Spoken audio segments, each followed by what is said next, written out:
Welcome in. It's the Second Cut Podcast. I'm Rick Gehman, and this is your Friday update for this week's Bank of Utah Championship. Joining me to break it all down, I've got him. It's Greg DuCharme. What's up, Gregors? I'm here. I'm fired up for tonight, Rick. This has been quite a tournament so far. Tell you, the Black Desert Resort has looked awesome again, and it's one of my favorite courses, at least in the fall schedule. It's phenomenal. When they do the drone like zoom out view, it looks like someone's crazed fever dream to put a golf course in. Like, it's just lava. The only place lava rock is cut out is where the golf course is. It's an incredible visual. It really is. And then when they even go in, some of these shots, like you're hitting in between these. You don't realize from the drone shot how dramatic some of these are. Like Right. One of these holes has two, mounds of black rock that stick up, and you kind of go in between them. It creates blind shots. It's just phenomenally cool. The greens are firm and fast, and it's giving the players a hard time. It's really been an awesome watch. Yeah, there's been a couple of there's these collection areas that you see out there where the margins become very small. So 10 under par leads the way. We do have a handful of golfers still out on the course right now in Friday's second round, but we'll get you up to date the best we can. And I'm just going to start right at the top, Greg, and I'm going to ask you what a lot of people are probably thinking. Who the heck is Michael Brennan? And how is he leading the Utah Championship with rounds of 67 and 65? This is out of the blue, is it not? Well, there's a couple ways to look at it. One, yes, he hasn't played very much on the Korn Ferry Tour, hasn't played very much on the PGA Tour. So in that sense, it's out of the blue. But if you look at his college career, it's not out of the blue at all. He went to Wake Forest. And he won 8 times at Wake Forest. That's third all time. That's a place that Arnold Palmer went to school. Will Zalatoris went to school. Cam Young went to school. Right? This is a big time golf program, and he was great there. Then he gets on PGA Tour Americas this year and wins that tour. Wins 3 times, and he has full status right now for the Korn Ferry Tour in 2026. But right now, if it ended now, he'd bypass that and head right to the PGA Tour. So it's a random name in a way, but it's a young kid who has a phenomenal pedigree. So from that standpoint, no, this is a name you should probably start getting used to.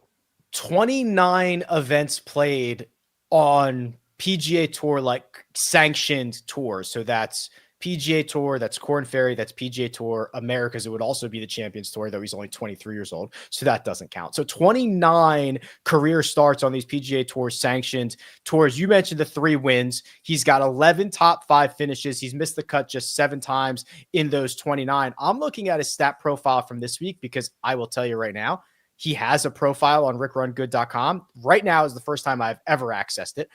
He is leading the field in strokes gained off the tee. He's picked up nearly 4 strokes to the field in 2 rounds. He's picked up over 3 with the putter. What I'm just most interested to see over the course of the final 36 is obviously how he deals with the pressure, right? He's a winner on PGA Tour Americas thrice, but it's going to feel a little bit different this weekend, I think. I would imagine it will. But at the same time, this is the time. Strike when the iron's hot. You're playing great golf. You got a lot of confidence. You haven't gotten beat up on the PGA Tour at all yet in your career. And all you've known so far is winning. You've been in contention a lot, and you've won a lot. This is one of those, Rick, when you play a golf course for the first time and you hit a tee shot and it's good, and you walk up there and you're like, whoa, that's really close to the water that I didn't know was there. Right. If I played this hole again, I would not hit this tee shot that I just striped down the middle into an 8-yard fairway accidentally. This is the kind of thing. And what is also really interesting to me is who won this last year is Matt McCarty. Yes, that was Right? gonna be. I'm so glad you brought that up because that was gonna be my segue to Matt McCarty. So take it away for us, Greg. Yeah. So I mean, Matt McCarty won 3 times on not the PGA Tour Americas, but on the Korn Ferry Tour last year. Gets the Battlefield promotion, and well, this was his second event. I think that's right. Second event on the PGA Tour, and he won. So it's strange because you're not familiar with the name, but what's different than he and Luke Clanton, as Mark would say it? Mm-hmm. You know, they're probably fairly comparable players. He just hasn't quite gotten the starts out on the PGA Tour. We haven't recognized him, but they likely competed. And I bet you if you ask Luke about him, he would say, yeah, that guy can flat out play. So it's funny with these young guys, how do you end up getting the starts? And what do you do with them when you do? And it's a very fine line between being a well-known rising star and not. Yeah, I love the parallels there. Michael Brennan, 3 wins on I don't want to say a feeder tour, but PGA Tour Americas, and then potentially winning the Utah Championship. Matt McCarty, 3 wins on the Korn Ferry, and then wins the Utah Championship last year. And in his title defense, Matt McCarty's got himself in position. Again, we'll just go right there, Greg, because it is rounds of 69 and 65. That 65 that he shot today, one of the better rounds of the day. It's 6 under par around the Black Desert Resort. And he went out, not a typo, in 28. That is not even the side with the 2 par 5s. That was he started on the back. So he actually comes in over par to put this 65 together. Yeah, incredible, this kind of run that he's been on. You think of what he did in his last start at the Bay Current Classic, and you know that he left Japan with a 60. So he has this ability right now to just get absolutely red hot. I mean, scorching hot. And you look at some of these stats, and they don't necessarily look great because this all came in such a short period of time. But he clearly got some putts to fall and hit it close quite often in this second round. So it was but it's really the putter is really the thing that has gotten going for him, which usually happens when you see rounds and 9s like this. Yeah, Matt McCarty's dangerous because you look at him. I mean, made 144 feet of putts, but it gets him in the mix, and he's the guy on this board, surprisingly, shockingly, that has done it before. So yeah, he's literally the most experienced, the only guy in the top 8 in the top 7 with a win. The in between those two guys, so to zoom that back out, Michael Brennan leading the way as of right now at 10 under par. Matt McCarty is 8 under. He's in a tie with Takumi Kanaya. There are 2 guys in at 9 under, and they are younger guys trying to get their feet underneath them. Jackson Suber went 66, 67. Pearson Coody went 69, 64 to get to that 9 under mark, which is right now the round of the day. We've talked about Coody a lot this year, Greg, or at least in some of our previews where it's, he's been kind of bouncing back and forth between the PGA Tour and the Korn Ferry Tour. You mentioned striking while the iron is hot and taking advantage of your opportunities. That's what Pearson's going to try to do this weekend. Yes. Been playing some really good golf, and now you have a really solid opportunity here to go establish yourself. And he puts together a beautiful round of 64, bogey free. Didn't quite have the Matt McCarty, making 5 birdies in 6 holes. Justin Suber did something similar as well. But when you look at what Pearson Coody did and has been doing, he said as much in his interview after. He's just been driving the ball really well. And through the first 2 rounds, he's only missed 1 fairway. So you're giving yourself a lot of opportunities. He shot 64 today with 20. I'm sorry. He had 30. He had 31 total putts today. That's what I thought. I saw a different number. 31 putts and shoots 64. So he hit 17 greens. He makes 3 2-putt birdies. And when you hit it like that, it becomes stress free. Couple 14-footers go in, couple 15-footers go in. But you never feel like you have to make them. And so it really frees you up. And I think he kept the ball in front of him beautifully today. And I think that set him up to have a nice day on the greens. Like 31 putts, he gained 2 strokes putting. It's just because you're putting for birdie constantly. Right. That's a good point. Yeah. So we've got Brennan at 10 under, Cootie and Suber at 9. Justin Lauer still out on the golf course. He's at 9 under par right now. Conceivably could have his name atop the leaderboard by the time things are said and done here on Friday evening. Let me get you to a couple of bigger names, some of the favorites coming in this week. And I'll start with the bad.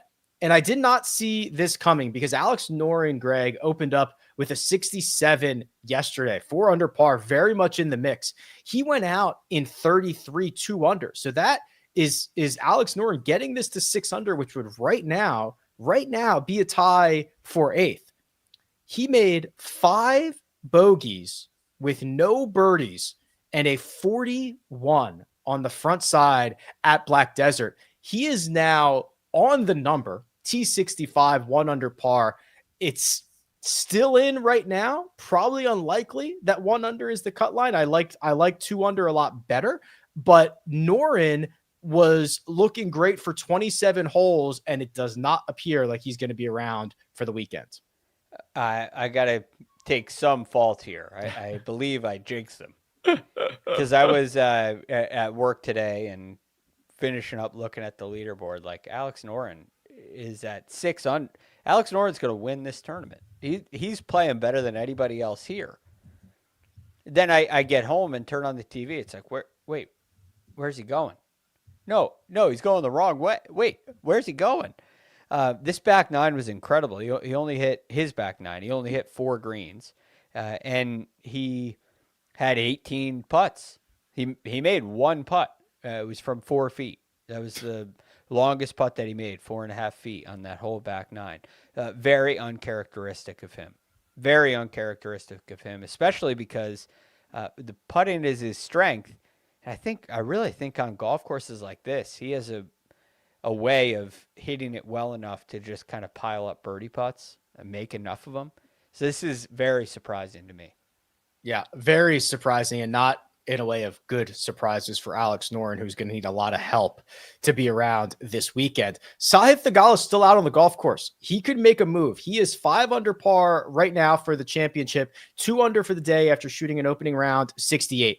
Sahith's stats are bad for 2025 because he tried to play through injury all year long, did not work out well for him. The results were there. He kind of hung it up towards the end of the season and tried to get right. It seems like he's healthy again. He's declaring himself 100% healthy, and we're starting to see him get back to the type of play we would expect from a high caliber player like Sahith.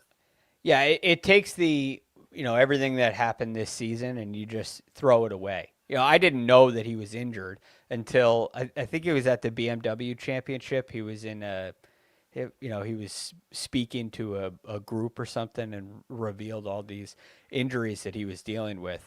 It's kind of eye-opening when you look at players on the PGA Tour and they really start to struggle out of nowhere. A guy that in 2024 came in 3rd in the FedEx Cup. Like you're right, one of the best players there. And all of a sudden your game totally falls off. And things like the Ryder Cup aren't even in question, not even an option. So it's good to see him back healthy. And with his ability level and seemingly comfortable, he makes a little move today, pick up, he's got a drivable par 4 coming up. He's got a par 5 coming up. You get this thing to 7 under, and it wouldn't surprise me if he was the favorite heading into the weekend.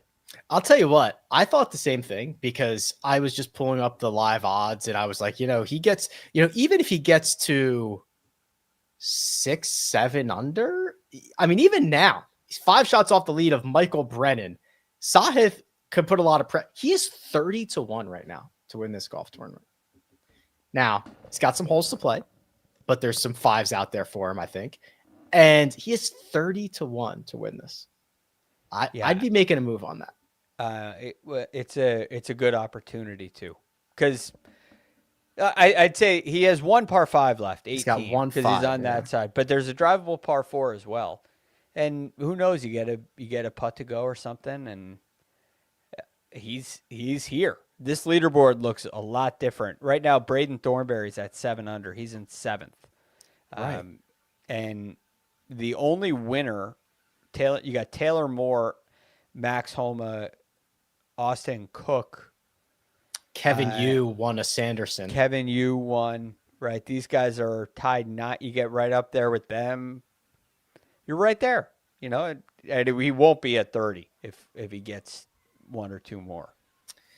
Speaking of Max Homa, speaking of injuries, let's put those things together. A very bizarre day for Max Homa. He injured himself. This is Mina. If you're watching on YouTube, Mina has put up some of the treatment he was getting on the lower leg, calf, ankle region. I think he just kind of twisted it, he said, coming off of one of the putting greens early. He was limping, literally limping all over Black Desert Resort. So you're expecting me to say, oh, Max Homa fades out, he's not going to be around for the weekend. Au contraire, my friend, a 66 5 under bogey free. He fights through the pain. He's inside the top 10 going into the weekend.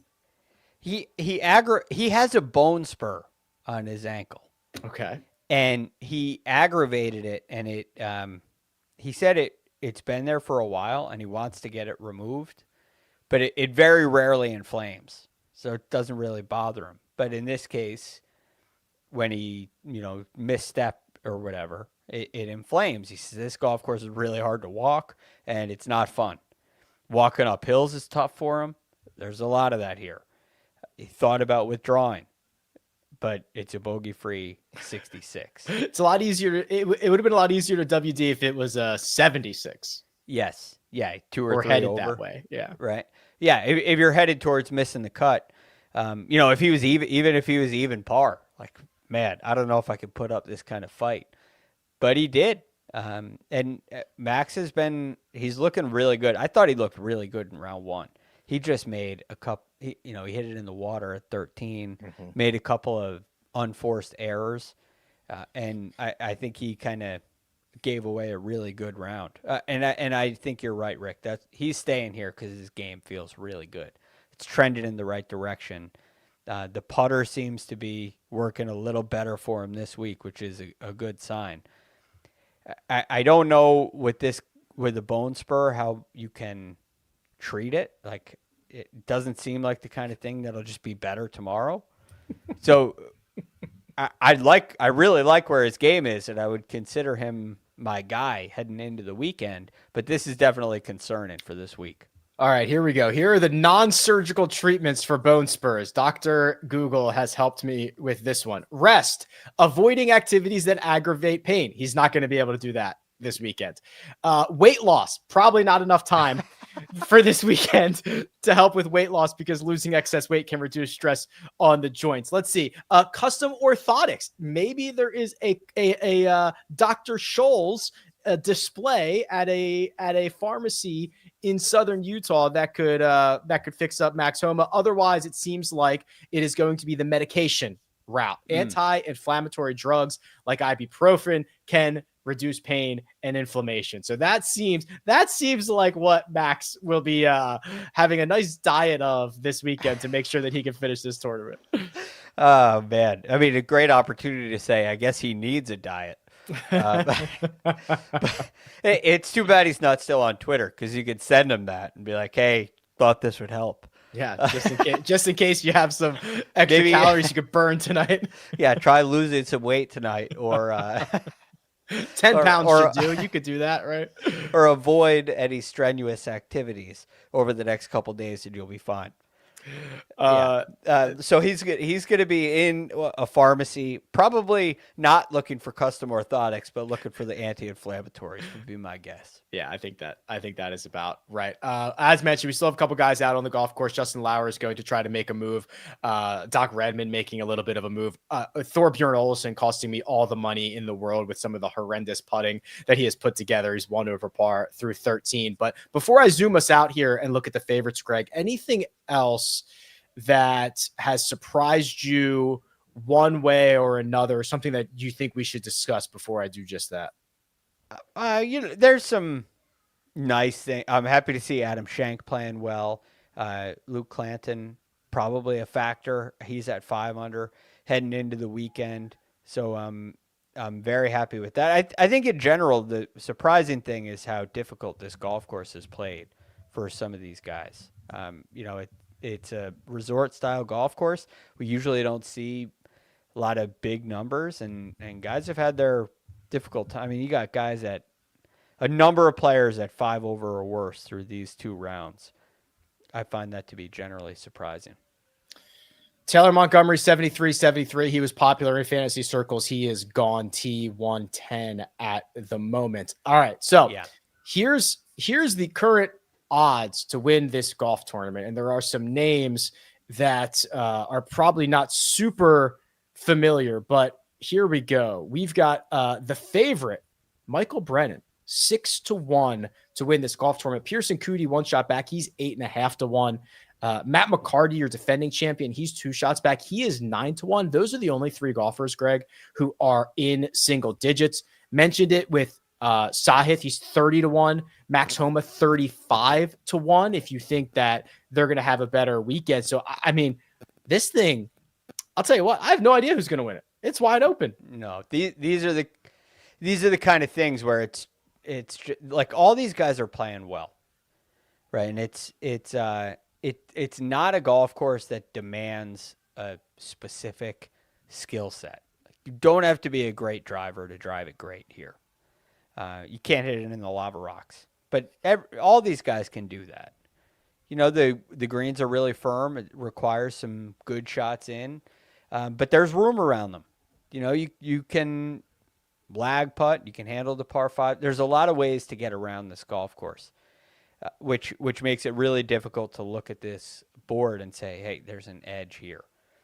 So I'm very interested in Brennan, although at 6-1, there's too long a way to go here. I think he can do it, but there's Max Homa at 35 is like he's 4 back, but he's hurt. I still like Sahith.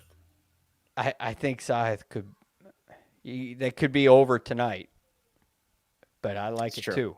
Yeah, could be. What else?